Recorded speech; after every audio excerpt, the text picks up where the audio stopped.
All right, guys, that is game 1 going in the way of Black Dragons. Now we are going to be starting the picks and bans of game number 2 of Entity versus Black Dragons. Do you think we're going to see a Circuit respect ban? Possibly. I really hope to see a Raw ban, actually, but I don't think they're going to do it. Uller banned, not a surprise there. It might be the same traditional picks and bans that we saw from the last round, and I believe so far it's pretty similar other than the fact that Osiris was banned secondly and it was focused on the AMC, but the respect ban has actually come through for Circuit, not trying to deal with the mobility and damage that she provides. Now with Circuit gone, what do you think Entity Gaming is going to try and focus? They might go for the AMC if they don't ban it here out of Black Dragons. I'm pretty sure they're going to ban it, but they might not, and they might have a strategy prepared for it. And with Black Dragons, what do you think oShip's going to pick up now with Circuit gone? Actually, it's going to be Black Dragons not allowing that AMC to go through. Kind of one of those situations that you're trapped into. I think that's why Black Dragons deliberated it for a little bit longer. This has actually been a very fast drafting phase, at least in game number 1. But I think oShip might go for like the Nemesis, or he might go to the Robin himself, because I know he's known for playing Nemesis a ton, and he's also played a lot of Robin in the past as well. So I feel like he might go to those two. Nemesis right now, to me, is not very good in this meta, but he's definitely a good Nemesis player, and the Erlang Shen pick is coming out first. Of course, without that Erlang Shen ban, although I guess Erlang Shen wasn't banned until the second round of bans in game 1. So I'm a little surprised. Why did they let him go through in game 1? Not really as much concern, and knowing that there was going to be the Kabrakan pressure that they could provide, I think they were looking for the flex option more than anything else. I wonder if Entity's going to regret. They banned out Sylvanus in game 1, but they let Sylvanus go through in game 2, and Sylvanus is, or the support is really good with Sylvanus. Yeah, Sylvanus and Odin locked in. Odin's just very strong right now. He's really good against Erlang Shen already, so countering out his ult, healing, and also being able to cage him in. He has no escape from Odin's ultimate. And also the Sylvanus knockup is very good against Erlang Shen as well. Why are we not seeing R2 prioritized right now? Because there's so many things you can do to stop her. Like Xing Ten's really good. Just any gods with like heavy CC in their kits that can keep her locked down is just easier to kill her with. And so hunters are also really good against her. You don't think Kliz on RTO had a big effect on the win from that last game? I think he played well, but I don't think it was the main reason why they won the game. It was primarily just Black Dragons coming together as a whole, and MarcelZ and oShip piloting that victory for Black Dragons. And Artia was a great god. She can be a great frontliner, but to be completely honest, I think that Entity had a much better frontline than Black Dragons in the previous match. It was just the sustain game from Black Dragons ended up toppling that. And we saw that over in the solo lane. Entity was really good with that Kabrakan and Yeah, going off that, they picked another really strong fighter in the solo lane in Erlang Shen. Yes, an Anhur pick. When was the last time we've seen Anhur? I think Super Regionals. Yeah, we saw him a couple times at Super Regionals, yep. And I mean, he's not traditional, or I shouldn't say he's not traditional, but he's not the most conventional pick at the moment, primarily because you can block his clear in the long lane. Is that a Nox support or a Nox mid? Yeah, it could be a Nox support. It might be the first one we see this tournament, and I feel like we're going to see it a lot more. With no Geb ban yet, isn't that risky to pick Nox before they pick their support? Oh, they have Sylvanus, I know, and you're right. Oh my gosh. Yeah. Couldn't they go then Geb with this though and do a 3 tank support like we've seen with Elevate? They could do that. I mean, Geb is also like super annoying for Nox, but you can definitely play against the Geb as well, because he's not going to be in all the positions Nox is at. And also, if you just go on the Geb with the Nox combo, you can shut him down that way as well. So I don't think they're going to go Geb because they have Sylvanus and Odin already. Of course. And Geb is not the most like soul lane god you'll see, but Deathwalker does pull him out sometimes, but we got the Hachi instead. I was hoping to see Hu Yi, actually, considering that they already had that Odin pickup, but Hachiman is still excellent for trying to initiate, or not necessarily initiating the team fight, but coming into the team fight. Really easy to spread damage, and those slows, with Hachiman's ultimate having a slow, and Odin as well on his third ability, that's going to be pretty useful for Black Dragons trying to just peel around their own backline. But what's the matchup between Hachiman and Anhur? Anhur is a very lane bully type of god. There are instances where he can fall behind the lane. Again, that depends on how MarcelZ chooses to play, if he tries to block that initial clear from entities Anhur. Yeah, if Anhur misses his impale, then the Hachiman can easily kill him because he has a stun on his dash and he has a lot of damage out of his banner as well. Black Dragon's Fafnir, which is surprising seeing that they picked him last game. I guess they just don't want to give it to Entity, possibly. No Ganesh ban. I guess they didn't really think that Ganesh was that detrimental last game. Probably going to pick him over an Entity side. Yeah, a lot of players don't like playing against Fafnir because in mid lane, in the early game skirmishes, like while you're leveling up and farming and you kind of have that 3-man core going, or even just the jungler in the mid or the support of the mid there, Fafnir is really good in that scenario because it's really hard for anybody to walk up without beads, because if you get hammered, you can easily get jumped on by the team out of the mid camps or just have people collapse on you from the lane. So that's why Fafnir got taken out. And the raw ban, the respect ban. Absolutely love it. Entity learned from the last game. Even though it didn't seem like it was providing too much, it was all over the place with that healing. Yeah, I don't even think it was a respect ban. I think it's just a great ban for these types of games, and I think they realized that the healing was really messing them up. Raijin was putting out so much damage, but it was meaningless because Ra was just sustaining everything. That's something that we were talking about yesterday, is that these international teams can really make up for their lack in experience with healing and sustainability. With taking Ra out, is there any other healers that we could potentially see in the game? Obviously, we have Sylvanus here. There's a potential for Isis, although she's not the most ideal pick in certain circumstances. But with Black Dragons having that Odin already selected, they still had that opportunity on the board for themselves. Yeah, and they also, Black Dragons also has Sylvanus already, which is a healer right there. So yeah. they already have the healing god this game, which is really strong. The RTO ban's good because they don't want to see that on Kliz again, which is, he did play it very well, but like I said, I don't think it was the biggest thing. I'm expecting to see Rama come out again by Black Dragons. MarcelZ just played great on it.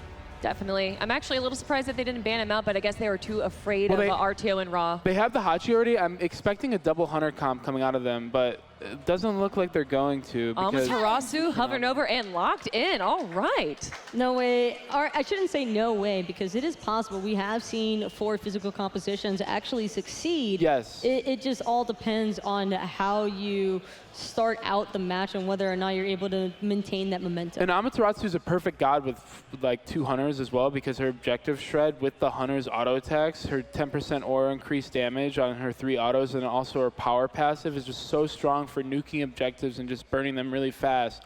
So a double hunter would be good, but now with this Ama pick, I'm kind of leaning more towards them picking a mage, and Hachi's probably going to be in the long lane or starting mid with the mage as well. This could also possibly be another Habwa dual lane for Entity, although I wouldn't imagine it to be so. Not against Odin, I don't think so. That's the primary concern that I would have for it, but sometimes when your back's against the wall, you go towards what you're comfortable with.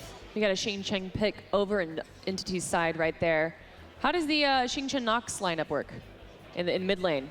Do they work well together? Or do you think we're not going to see Xing Chen over in support? I like the Xing Ten just because he has a whole lot of control for Entity's draft, especially with this Awilix coming through. Yeah, everybody's looking at Xing Ten Awilix combo. That's awesome, but people are overlooking the Erlang Shen Awilix combo as well. That's the one that's going to catch people off guard. That's the one people are not going to be prepared for, because an Erlang Shen knockup is just instant, and it's a straight up knockup, and it's just very strong. So pulling off that is going to be really deadly to Black Dragons. All right, looks like Black Dragons is probably going to have their last pick dependent on this Awilix pick now. I can imagine that they're going to be a little safe with it. Vulcan coming out. Something I whipped up. This Black Dragons lineup is interesting. You have to appreciate the thought process that goes behind it, though. Nann, again, being a very flexible mid lane player as far as God pools are concerned, able to whip out the Vulcan. And I love this choice because he has a way to self-peel for himself away from the Awilix. And in a lot of circumstances, I can imagine that Awilix should be prioritizing your pressure onto the Odin. All right, we saw Black Dragons win game 1. What do you guys think for game number 2? I'm going to give it to Black Dragons again, but I really, really like Entity's lineup. I wouldn't be surprised at all if they pulled this one off, but I have to give the edge to Black Dragons because they have the momentum going forward. I favor Black Dragons Hunters, so I would have to give it to Black Dragons. Hachiman's great. I really like Entity's lineup, though. I don't want to downplay that at all. All right, casters, it looks like our analysts are thinking that Black Dragons is going to take this game 2-0. Do you guys agree? I'm just going to wait for the game, but I do want to give a shout out to Aurora because this draft from Entity is is just beautiful. It is, absolutely. They have a lot of control here. Xing, Chen, Nox, they're going to be able to really try to get into the thick of things here. And we're looking at this Awilix that hard counters Odin. The engage is not going to be the easiest thing in the world. That's the thing. Odin jumps in and Awilix just yanks him down. Love that interaction. I like to see the Awilix every time the enemy goes ahead and picks the Odin. Two things I need to note though. oShip played the Odin yesterday and looked fantastic despite a loss. And Kamiru on this Hunter is problematic, I think, because Anhur needs to fight, and flat out totally, I think MarcelZ is the better player. I think so too, and I think the matchups though might favor Kamiru a little bit here. Having a shorter cooldown on your ultimate is a big factor, also for that CC immunity. But looking on the opposite side of the map here, Paradiddle versus Kliz, an aggressive Erlang Shen warrior against an Amaterasu that thrives on the late game, but the early game, before you have a lot of sustain between the stance switching aura, you're gonna be able to get bullied quite heavily there. That's a big point. Definitely got to keep on that. The Vulcan character I want to bring up. Nox, I feel like we see more often than the Vulcan these days, which is kind of funny to say. What makes Nann able to bring this character out? I think Nann is thinking about ways to synergize with PIBE. You blink in, your Wrath of Terror, here comes the Vulcan ultimate over the top to follow up. A lot of damage, not to mention, not only do you have PIBE to set you up, but if oShip can lock people down with that Odin cage, it's going to make an easy target for not only the ultimate, but also the knockup into backfire, which could easily two-shot these squishies in the late game. What I'm taking from this Black Dragons draft is that a lot of the play style for these selections in Game 2 and Game 1 are relatively similar. MarcelZ is playing a Hunter that wants to fight, you know, right? With the attack speed, you kind of want to go fight, although Anhur is going to be the bigger fighter. oShip is going to be playing a highly aggressive choice, and Nann, long-range assault, right? That's what I like to see. Black Dragons feeling very aggressive. It's a 4-on-2. Speed buff successfully stolen away. oShip is going to get punished here as well. Not able to find the first blood, but did enough damage to maybe even force him back to base prematurely. Yeah, only level 2 here, so not able to find that kill like you were saying, but Black Dragon still very attentive on getting the invade. But take a look at the left-hand side. Wow, look at that, man. Wow. PIBE and MarcelZ just going ahead and farming behind the Tier 1 tower. Now, we saw this yesterday from one of the teams, and it wound up getting a 3-minute Tier 1 tower. The biggest difference, though, we see Anhur here instead of the support. Last time it was a Geb defending that lane. Anhur, a little bit better clear than Geb, I'd say. Yeah, but you're not going to really be able to match any Hunter paired up with the Sylvanus in a 1v2. That clear is going in Black Dragon's favor every single time. No rotations from Entity whatsoever to punish this. Even before the level 5s happen, if you're not going to abuse the Sylvanus before level 5, you're really asking for a bad time, because now PIBE, with the blink, can easily look for any opportunity he wants. Right now, thinking about it, I think Kamiru spotted him out. Yes, he did. Shout out to the 360 jump. MarcelZ and PIBE making a little bit too much noise on the right side, so not going to be caught out is the Anhur. Just trying to find a little bit of extra poke and keep himself topped off with Death's Toll, with the ultimate. Paradiddle calling to his teammates that Kliz is in kill threshold. Look where iApex is. He was at the Fire Giant. Now he's just nearing closer and closer to the solo lane. Kliz, still level 4, does not have the CC immune ultimate available to him, so iApex is level 5. Knock him up with the turtle. That's what they're going for, but instead Kliz sniffs it out. He's going to play under the safety of his own Tier 1 tower and just allow the share to happen to make sure that he's going to be more experienced by having that solo farm instead.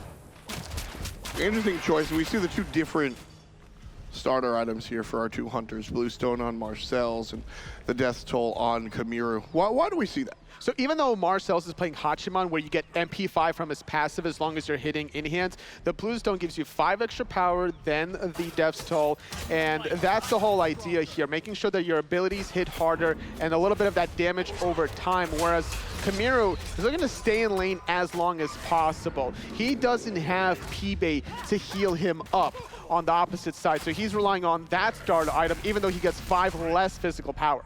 Ultimate used by Kamiru, and that's going to save his own red buff. Nice play right there from the Anhur on the side of Entity. Gremlins go to Entity as well. A very nice idea also by Kamiru, because it's a 75-second cooldown on that ultimate. If you're not using it aggressively, trying to find a solo kill potentially, use it to secure your own red buff, prevent any sort of advantage that Black Dragons can establish, especially considering that they're consistently hugging that jungle side, ping-ponging between back harpies and between the tier 2 tower. Nann getting collapsed on here. oShip's gonna drop the ring. There's the shot coming out from Nann as well. There's the washing machine, the pull, and the kill. First blood cleaned up by the enemy speed buff. And not using the beads whatsoever. Nann recognizing that he was just dead to rise. Now Kamiru gonna use that Aegis a little bit early there, even jumping away using that pillar. MarcelZ ultimate was used, as well as PIBE really abusing that 2-on-1. I wish you guys could see how excited I am about the small. I'm all about the small plays. The pillar drop, understanding that MarcelZ's gonna activate that long range in hand. Wonderful, just a heads up play. Just nothing flashy, just understanding the opposition. And that just goes to show what a world elite player he is, coming from the Southeast Asian region, making a huge comeback in that regionals, you know, being down 0-2, coming back 3 games in a row against Team Viral, Entity Gaming, really showing us that they belong here and still doing a decent job here in this first game. You know, compared to the last game as well, you know, they find the first bloods, but they just need to get those objectives. Yeah, and this is why I sort of like this composition a little bit better from Entity, right? They understand, look, we can fight. We know how to play the game. We know what we're dealing with, but MashuPoi is going to be a little bit better at zoning with the Xing. SirEclipse is going to be a little bit better at dealing with the opposition around those objectives with a giant silence puddle.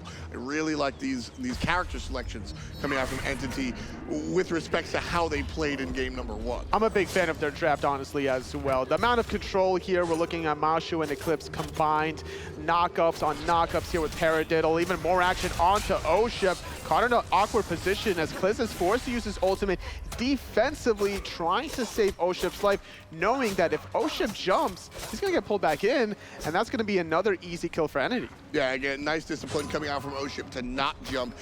As you said, he's just dead if he does, and Kliz shows up and plays defense for his boy. I like that play coming out from Black Dragons, who are trailing in the kill column, but we have a tie game in all other relevant categories. Entity pressuring on the right side while getting pressured on the left. That's exactly what you got to do. If Black Dragons isn't going to abuse your dual lane, well, try to get the opposite effect in the solo lane. Fight fire with fire, and that's what Entity Gaming have been doing beautifully, even forcing some defensive items here. Nann, yet again, going for this Warlock Sash on the Vulcan, recognizing that he might be a focus point, and even oShip going for these reinforced boots, trying to have some sustain out of combat. Yeah, that's just looking for a little bit extra oomph. And I like the way that Entity are playing the map. I always kind of think of it as a triple beam balance. If you're heavy on one side, go on the other. Well, right now we're heavy on the right-hand side. Big damage out of Nann. Gonna hit 2 players with the Vulcan ultimate. 1 HP left on Paradiddle, wow, but nobody can find it. He exits on stage left. 2 kills, make that 3 Entity all the way up. Paradiddle just dangling himself like a nice juicy piece of steak in front of Black Dragon's eyes, gets punished. Kliz and PIBE taking a spill. Now, the initiation that they had originally, Black Dragons, was perfect. They got PIBE to set up Nann for a lot of damage, but it's only a level 8 Vulcan right now. He hasn't maxed out his Warlock Sash stacks. He hasn't even completed his boots yet. Probably going to go for the pen boots. And I think the timing of that engage is what's struggling for Black Dragons. They don't have the damage quite yet, and that's why Paradiddle barely escaped, using that turtle form to get that extra bit of shield. And let's talk optimization here, Toli. Nann playing it safe, going the Warlock Sash. Let's play the what if game. If that's a Doom Orb, they win that team fight. Absolutely. There, having more magical power is all he needed to find the kill. But even if he did find the kill, the question remains is, would he be able to disengage after the fact there? Ooh. Going for it, Kamiru off the money. However, the tier 1 tower does fall down 8 minutes in. Nice pressure coming out from Black Dragons over there in the long lane. trying to find a little bit more action there. Black Dragons not able to find Paradiddle in the mid lane. Gold Fury not being touched or looked at by either team yet. The objective control, I would have to say, would go in the favor of potentially both of these teams at any given moment here. It just depends on who has better vision control. And thus far, Black Dragons has the Sentry. That's why Entity Gaming are now going to pull it after they counter it. Well, Entity Gaming have been dropping sentries everywhere. Gold Fury going to be dropped right about now. Jumping in, there's Entity taking care of business, but Nann taking care of the enemy. MarcelZ, however, gets credit for the kill. Kamiru hanging on for dear life. PIBE's dots.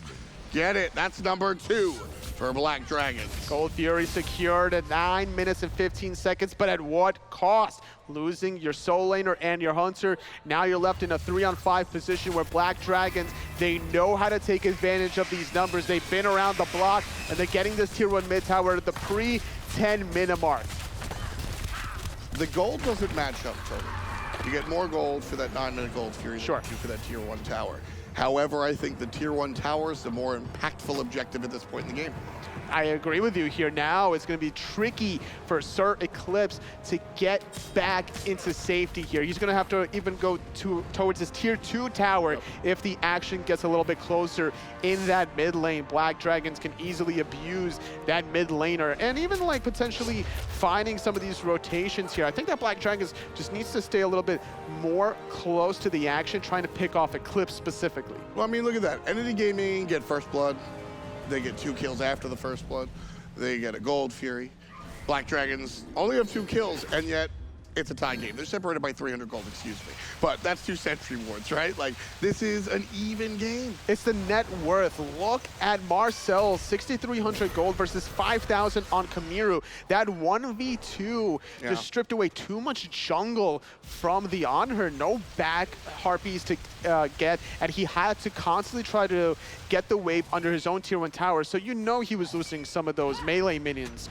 And this is a big point. Nice pull coming out from PIBE. Gonna trap Paradiddle right up in that ring.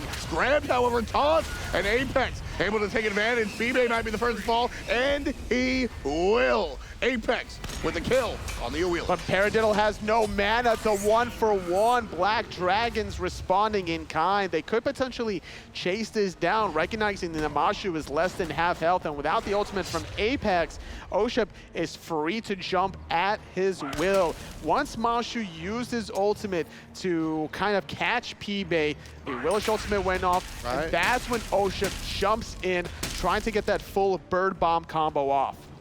What I really like here at the Black Dragons is they're doing exactly what they need to do right now with respect to their hunters. MarcelZ has that usually that you brought up, specifically in two areas. One, he's got an extra relic. And two, he's already stacked up his Zevo's gloves, whereas Kamiru hasn't even finished them.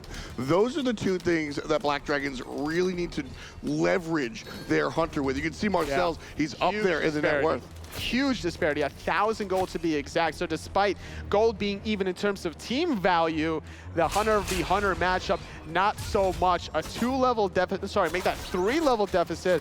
MarcelZ hits level 14. Is going to enable Black Dragons to start grouping up and abuse the DPS coming from their Hachiman. Yeah, basically what we see is the bigger lead on the jungle.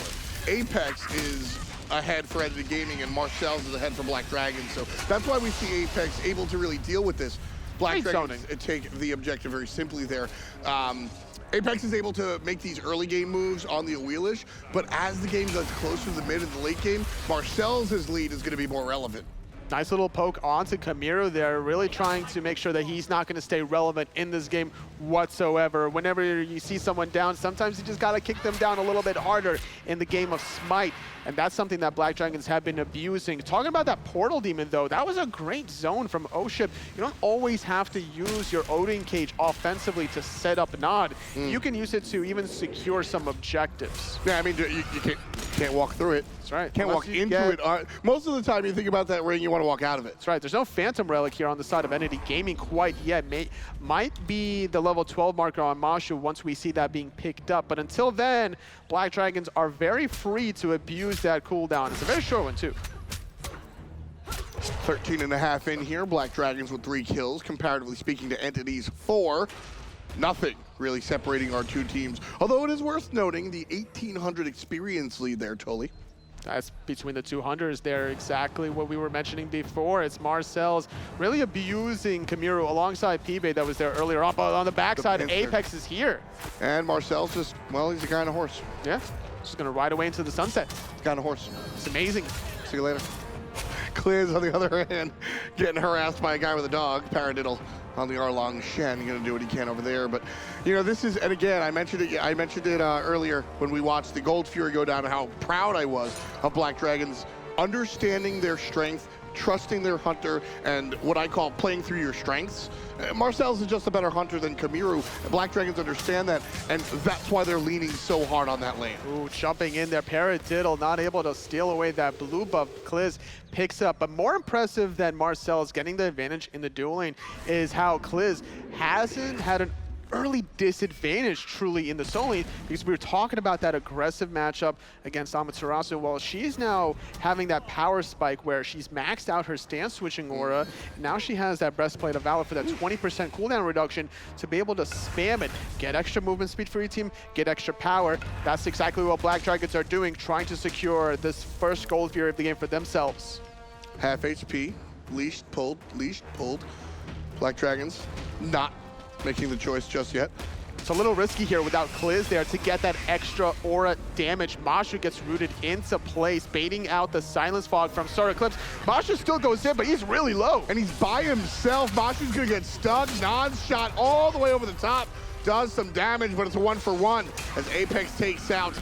And Answer is back for the Hunter kill. Continue on by the Gold Fury. There's a nice knockup coming out, and Kliz takes care of business off of the shot from Nann. I love what Kliz was doing. He was thinking about diving that backline. Hold that thought, though, because aPex got spotted behind the Gold Fury. He has to run away. Speed buff might save him here, unless oShip can find the range. Nice. But there's the blink. Yep, Gold Fury leashed out by Black Dragons one more time. The blink on top. Looking for Nice. the 180 pin. Kamiru. Nice play. Great form of mechanics there, but unfortunately for Entity Gaming, they were all zoned away, and Black Dragons gets their first Gold Fury. Now building off of a little bit of a foundation lead. 2,500 gold almost in their way, and this is how the ball is starting to get rolling for Black Dragons. Yeah, it's the first step. The first step is always that 2,000 gold lead. 1,000, 1,500, when you really break down that sort of lead totally, it winds up being a handful of wards per player, but this time around, gonna be a little bit different. Like the way aPex holding on the ultimate there off of the knockup, because he knows he's able to deal damage just by basic and feather step. oShip needs to jump if he wants to get away. Nice pin by the Anhur. Defensive one more time. You say he has to jump to get away, but with aPex's ultimate, Exactly. that thought is very scary, especially with a 70-second cooldown remaining on those purification beads. Yeah, that's exactly. Like, aPex is playing this Awilix very, very disciplined. He's not burning that ultimate every chance he gets. The problem is, oShip understands, and he's never leaving the ground. Something I really like here to see is PIBE's item selection here. After the Lotus Crown, trying to get extra protections for his teammates is this more selfish option of the Oni Hunter Garb. And the whole idea here is once you engage with your ultimate and Wrath of Terror, you're trying to just get that 20% damage mitigation, which is so important considering that he's going to be the focus point once he blinks in. Right, just surrounded by the players. MashuPoi could also benefit from an item like that. Paradiddle, right side, dealing with Black Dragons and walking out of their jungle. Entity has been aggressive, but is it time to tone it back? I don't necessarily think that Entity needs to tone back their aggression. They just needs to be more calculating about when they need to be aggressive here. Like now? Portal Demon being secured for free. Entity Gaming not really having the vision to abuse that. And that's, we say free a lot, but usually when we say for free, it's because 3 people are dead in the fountain. That was actually for free. Mid lane knock, stuck in the ring, and well, oh, the pull, that's gonna be good, but oShip still gets the kill, turns the lights out on SirEclipse, and Nann makes it rain with the ultimate. It's a 2 for none, and Black Dragons secure the objective, and they're gonna secure the tier 2. It's a 3-on-5 as Entity Gaming has to just retreat from their own tier 2 tower. The blink ultimate from oShip, catching the dash from SirEclipse at the perfect timing. Yeah. couldn't escape that one. There's still no, oh sorry, there is a Phantom now from Paradiddle, but he wasn't in range to escape from SirEclipse. Now this is a play. MarcelZ by himself on the objective. The rest of the team zoning and pushing. MarcelZ has Fire Giant down to half. Black Dragons rejoins their Hunter. Paradiddle left side has to be looked at. Apex left side has to be looked at. Nann's gonna turn around and pay attention to that solo laner. Peel off of the objective. MarcelZ eyes on the enemy. Nann gets another kill. It's number 3 for the mid lane Vulcan. Black Dragons aren't done yet though, because they're still zoning away. Kliz baiting himself out perfectly, zoning 2 members, using the sustain. Now they're gonna dive in here. They're really gonna try to catch Kamiru here. Ring. Stuck. He's gone. Kamiru is fighting for his life, surrounded by Black Dragons, surrounded by that Odin cage. oShip has played fantastically this series, Toli. It's all about patience here. He knows when he needs to jump in once Apex is not around, or once that ultimate was already expended. Apex gets spotted behind the Fire Giant alongside Mashu and Black Dragons yet again. On rotation, they're gonna peel off with this Fire Giant, trying to find more picks. And even if they don't secure this Fire Giant, the more and more they kill Entity Gaming, the more experience and gold they're denying from them. Yeah, I mean, it started at a 2,500 gold lead, then they took down the Portal Demon, which is not really worth that much. So they took down a tier 2 tower, which is a decent amount of gold, 1,500 give or take. And now they're just farming kills as everybody tries to stop this Fire Giant that they've been on for 3 minutes. There's the ultimate. Paradiddle takes down PIBE. Could this be the turnaround? This very well could be here. The 1-for-1 trade thus far, 2-for-1. oShip finding a double kill, but yet again, Fire Giant gets leashed. SirEclipse still here. The ultimates from Black Dragon to secure this is available. Nann has that Vulcan ultimate, but just not confident considering there's 3 healthy entity members right there. Oh, look at this play. Look at this play. Kamiru's gonna pick up the, okay. I thought he was gonna full commit, man. It's gonna be a commit onto Nann. Instead, Apex blinking in. MarcelZ though is gonna ride the horse, keeping him alive. Guy on a horse, SirEclipse, guy with no life. oShip with the up down, putting SirEclipse all the way down. Black Dragons, 13 kills. Fantastic stuff. 6,200 gold lead. Not feeling confident to go for the Fire Giant considering only Kamiru was there. Instead, they're going to slow down. They're going to take a breather. They probably communicate to themselves like, hey, listen, we've tried for this Fire Giant 3 times already. They're just throwing everybody at us. We'll never get this Fire Giant at this rate. Let's just keep building our lead. Gold Fury's up on the left side, but I think Black Dragons, now that they're still full 5-man strong, fully healthy, still two dead members from Entity Gaming, I think now is the opportunity for Black Dragons to finally secure this one. Fire Giant melting, 25%. Here's help for the support and Paradiddle. Will they be able to take it? Don't think so. Up, down, Black Dragon take on the Fire Giant. Now focusing on the mid lane, on the support. Not able to even get off the ultimate. They take down Poi. Now looking at Paradiddle. He can't even hit the drums. oShip instead plays the solo. The blink, the jump, the through. Aegis is not enough here. Another 3rd victim from Entity Gaming as Black Dragons is continuing their pressure on the right side of the map with this Fire Giant buff. They get the first tier 2 tower on the right, and now they're going to look for the Phoenix. They don't even care that they're going to lose their tier 1 in mid, and maybe even a tier 2. Not concerned. No, and they shouldn't be. Nice ultimate from Nox. It's all about the damage reduction. You get hit by the Nox ultimate, it's not necessarily for a kill securing. You're trying to reduce the enemy's damage to delay them a little bit longer, not wanting to keep pressuring mid. Apex actually falls back. It's more important to keep your secondary Phoenix alive. 100% kill participation for your Black Dragons jungle. 5-0-11. oShip has been the absolute gem for this team. Not just here, but last game as well. Also yesterday. Also this is the guy. Look at MarcelZ, 4-0-12. He's been a part of every single kill for Black Dragons as well, which is why he has such a commanding lead over Kamiru. They really catered around MarcelZ. This game specifically, whether it was to cater to him or shut down Kamiru, they got both jobs done here. Yeah, I mean, the Black Dragons, as I said before, they understand where their strengths lie.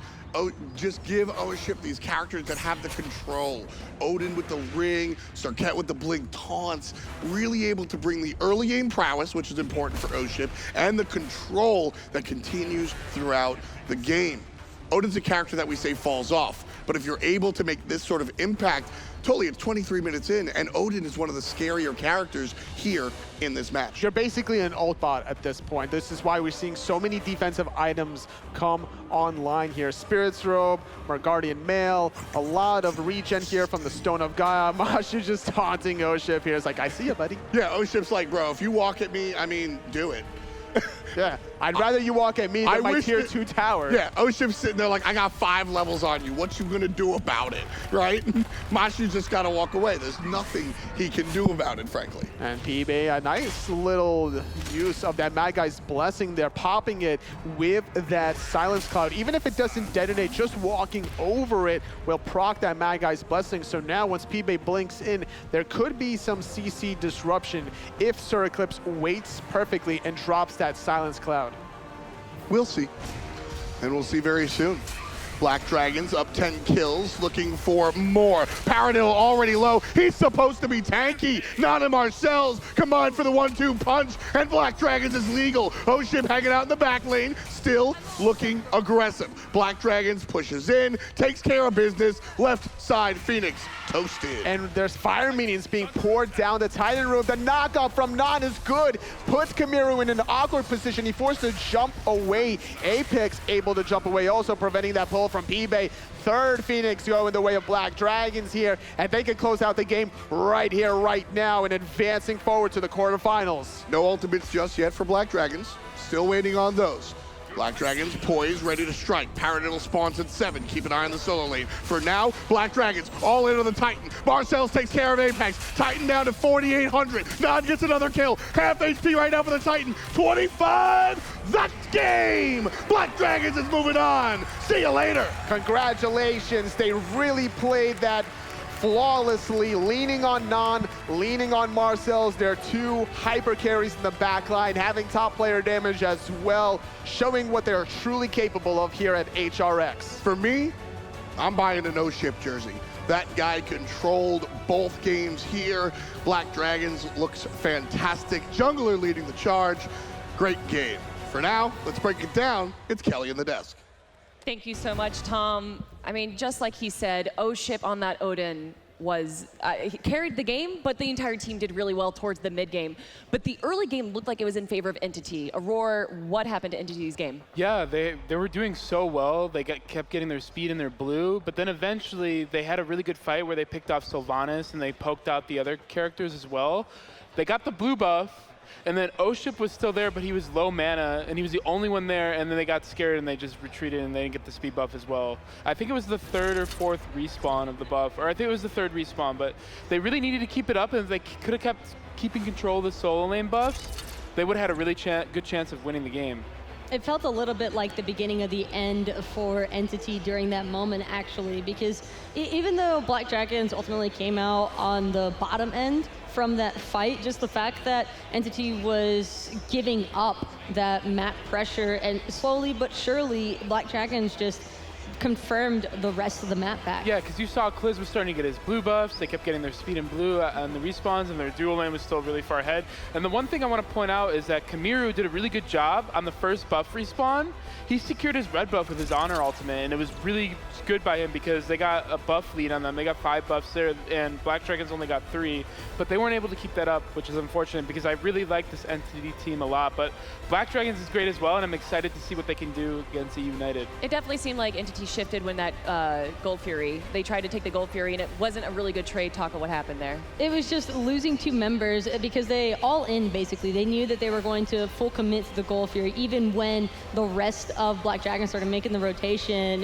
They did not care, and it cost them 2 teammates and the mid tower in T1. I think that's probably the more important aspect, because Black Dragons taking out that T1 tower in mid completely took away what was left of like the map pressure from Entity. Yeah, look at the game clock right now. It's only 9:14 like in the game. They could be in lanes farming and getting XP elsewhere. Gold Fury that early is not always that great because you're losing time in the waves and not getting farm. And here's here's the fight where the game kind of just turned right here.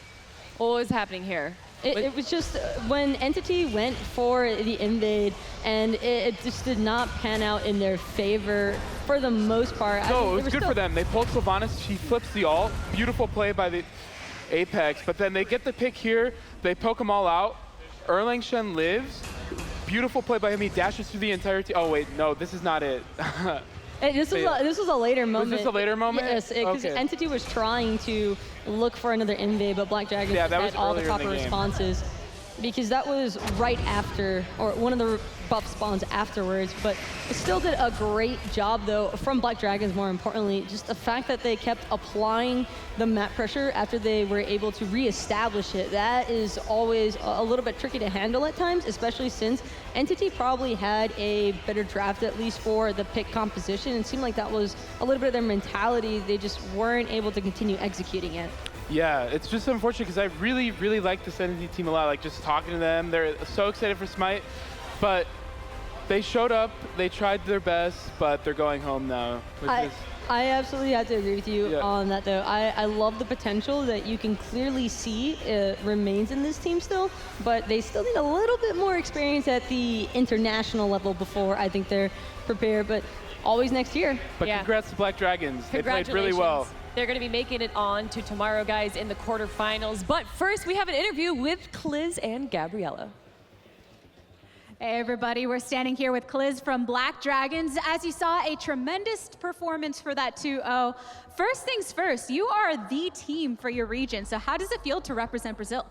I think we are very happy to be here. Like playing international lands is like the best experience you can have, like in competitive. So really proud of being here representing our region.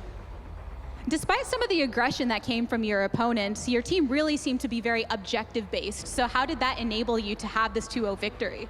Yeah, basically, I think both games we were not like very confident on playing against them early. So we just tried to farm it out and then later do Gold Furies and like Portals and Fire Giant.